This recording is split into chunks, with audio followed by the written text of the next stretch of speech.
So hello mga kaibigan, so kami pa uwi na po dyan. Kami po ay nag-repair po ng tiles Awa na sa yung daan na. tiles ng lababo. Yan, Tapos na. pauwi na po kami dyan mga kaibigan, no? Maliwalas na. Pauwi na po kami dyan sa Rosario, Batangas. Yan po, pinaklas po namin yan dahil ikakantunisa po namin.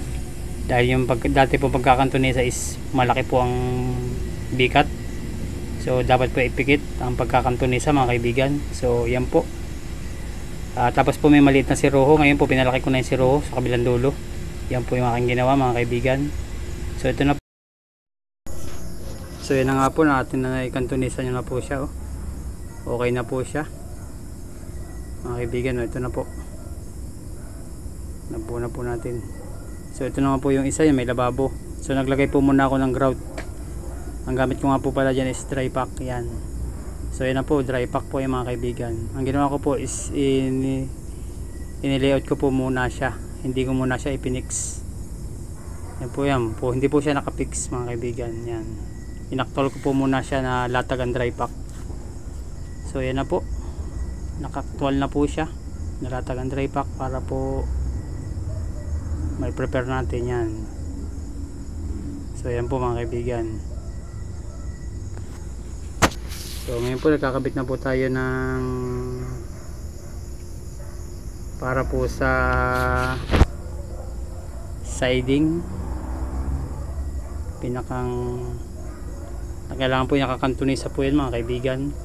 So naglagay po ako dyan ng packing tape. Kung wala nang pong packing tape, pwede po kayo maglagay mga tukod dyan, tukod na kahoy yan. So naglagay po ako ng packing tape mga kaibigan. Yan, pwede rin po tape na ano, yung pang pintura. Yan, pwede rin po. So yan po, naglagay po ako ng 3 para po hindi siya lumaglag. So mga kaibigan, ganun po yung ating style po sa pagkabit po ng tiles para sa mga lababo. Yan po mga kaibigan, sana po meron ka natutunan. Yan po. So okay na po siya, akin na po siyang naiaktwal. Ayan po, naikantunisa ko na po, hindi na po siya mulat. So yan po, nilalagyan na namin siya ng grout. Yan, nilalagyan po namin siya ng grout. So ito po yung isa. Yan, okay na rin po siya, na-repair na rin po namin. So ito na po, dahil pauwi na po kami dyan, nilagyan ko na po siya ng tukod para hindi po lumawit yung ano, baka po kasi lumawit pa, ay tapos na. Ayan po. So yan po yung pagkakantunisa po natin mga kaibigan. So dapat po ipikit yung pagkakantunisa, hindi po siya mulat.